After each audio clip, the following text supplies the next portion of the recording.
Welcome to Collisions of Electrons with Atoms. We are going to be studying fluorescent tubes in this video.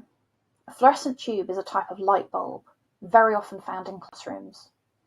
It works through various stages, and you need to understand each stage. The first of these stages is shown in this simulation. We have a power supply and wires connecting that power supply to a cathode and an anode on the other side.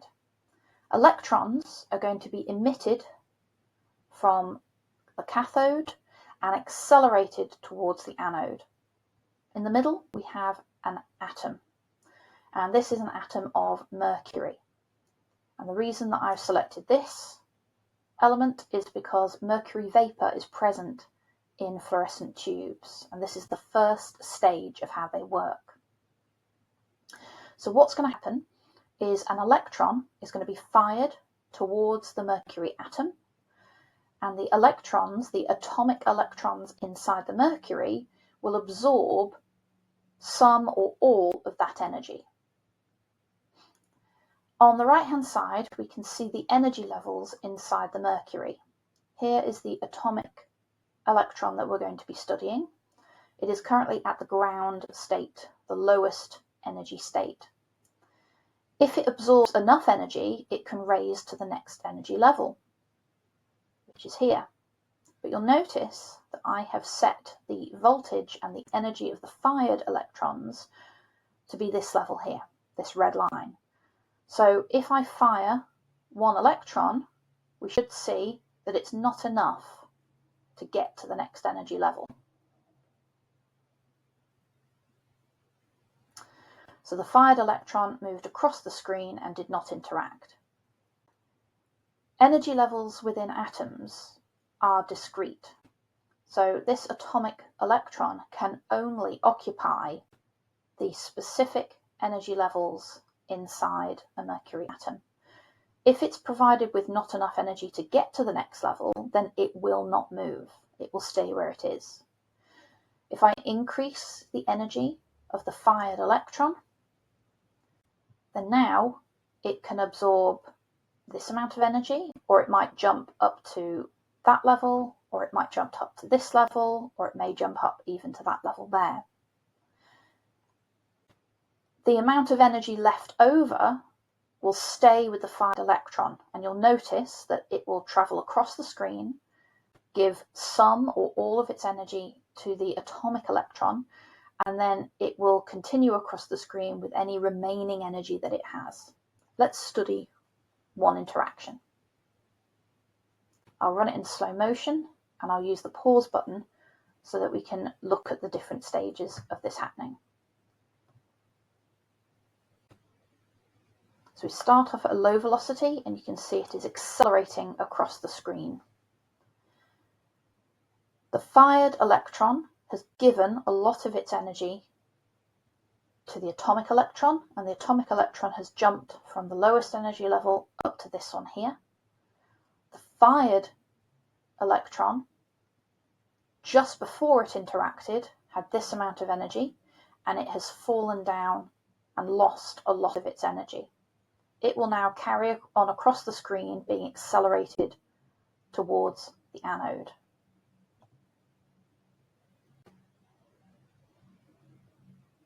Okay, so we now have an excited mercury atom. The atomic electron is at a higher energy level than it was before, and at any point it may spontaneously fall down to a lower energy level. When it does so, it will emit the energy between where it is at the moment in an excited state and the energy it's given off as it goes to a lower state. It will emit that energy, and it will do it in the form of a photon, a particle of light.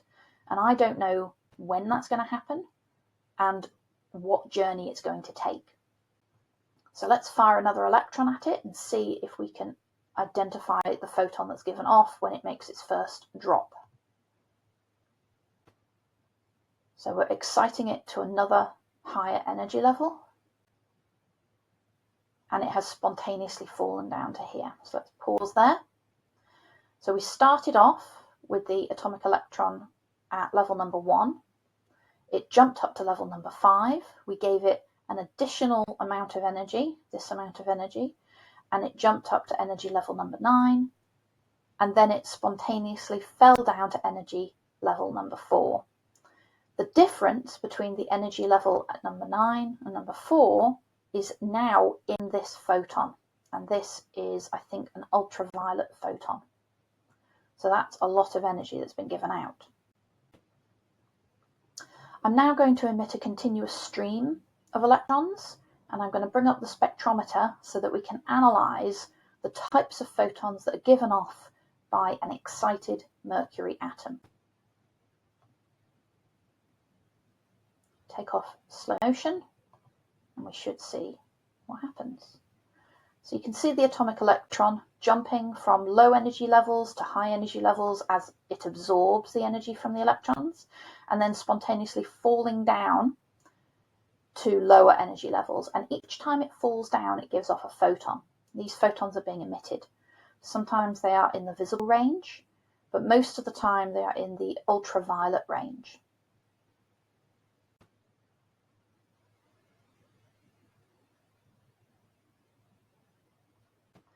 So in the fluorescent bulb, we have the cathode. We have the cathode firing electrons into mercury vapor, and that mercury vapor becomes excited and then falls down to a lower energy level. It de-excites, and it gives off photons, usually within the UV range. So this is the inside of a fluorescent tube. We have the mercury gas being excited by the fired electrons and then de-exciting to lower energy levels. And as they de-excite, they give off photons. And most of these photons are in the UV range. The inside of a fluorescent tube has a phosphor coating on the inside of the glass, all the way round. As the UV photons are absorbed by the phosphor itself gets excited. And as those electrons de-excite, they give out visible light. And that is how a fluorescent tube works. We've got 2 stages of excitation and de-excitation. The first stage is the mercury being excited and de-exciting. And the second stage is the phosphor in the inside of the glass tube being excited and then de-excited. Fluorescent tubes can be lots of different shapes. We often see long straight ones, especially in old style kitchen lighting. Most of the time we come across them, they are now in curved shapes with an anode and a cathode. Here is a diagram. We still have the anode and the cathode, and what's happening here is that electrons are going to be emitted from one end and fired into the tube. The atomic electrons are going to be excited and then de-excited in this mercury vapor. And as they de-excite, they give off a photon of light, and those are UV photons. Those UV photons are then absorbed by the atoms of phosphor in the powder that coats the inside of the glass. The phosphor excites, and as it de-excites, it gives off a photon of visible light. And the reason why phosphor is chosen is because the emission pattern, the types of colours of light that are given off, provide something that is similar to white light. So red and blue and green light, which to our eyes appears white. And the reason for this is because of the excitation of the electrons. So in an atom, the electrons can have different energy levels. There is the ground state, and then there are higher energy levels above that. Think about it as a ladder. If an electron is at the ground state, in order to raise it up to the next energy level, in order to get it up to here, it needs to be provided with that amount of energy, that exact amount of energy.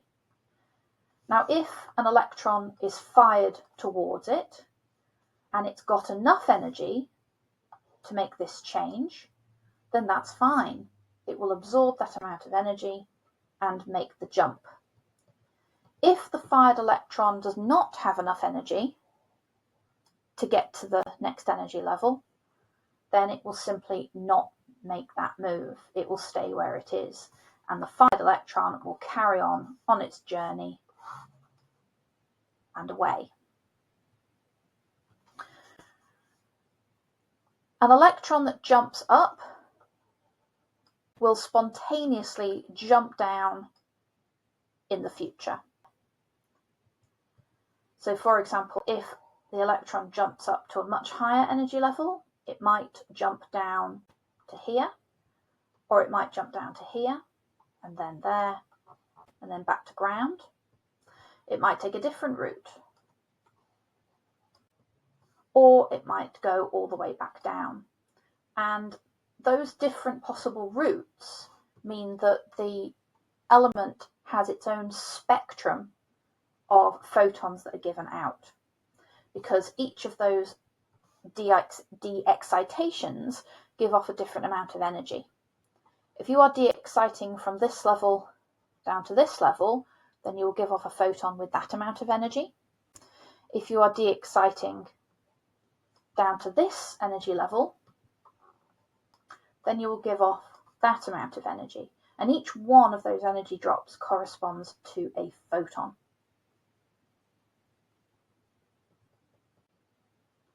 These energy levels are often labelled in the unit electron volts. Now, 1 electron volt is equal to 1.6 times 10 to the minus 19 joules. You should be familiar with this number because it is the same as the charge on 1 electron. So that would be 1.6 times 10 to the minus 19 coulombs. If you raise 1 electron to 1 volt, so you are taking an amount of charge and you are raising it to a voltage, that's a unit of energy work. So 1 electron raised to 1 volt gives you 1 electron volts worth of energy. And that's what the electron volt is. It's a unit of energy. It's a small one. If the ground state is 0 electron volts, for example, and the next one here is 4 electron volts, 5 electron volts, and maybe this is 7.6 electron volts, you need to be able to calculate the wavelength of the light that's given out from certain drops. So if you have an electron here and it falls down to the 5, then you can see that that is a drop of 2.6 electron volts. 2.6 electron volts, that is the energy of 1 photon. It's always going to be 1 photon. 1 drop or 1 increase is going to be 1 photon. So this 1 photon has an energy of 2.6 electron volts. You know Planck's constant, and therefore you can substitute into the equation to find the frequency of that light. So the frequency of this light would be 2.6 electron volts, so 2.6 times 1.6 times 10 to the minus 19 joules, 2.6 of those, divided by Planck's constant, and that is the frequency of the photon that's given out, which is 6.3 times 10 to the 14 hertz.